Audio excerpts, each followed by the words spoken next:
कॉलेजवे में शादी रचाई लेबोगे तोरा हियो दीवाना। कॉलेजवे में शादी रचाई लेबोगे तोरा हियो दीवाना। पापो न अतो के भाइयो न अतो, पापो न अतो के भाइयो न अतो। कोट मैरेज कराबाई लेबोगे तोरा हियो दीवाना। कोट मैरेज कराबाई लेबोगे छौरी हियो दीवाना।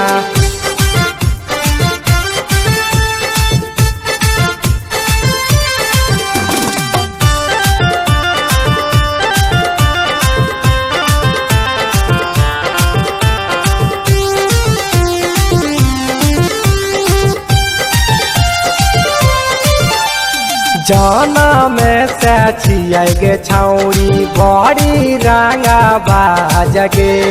नहीं छै टेंशन किया कहते हमारा समाज गे।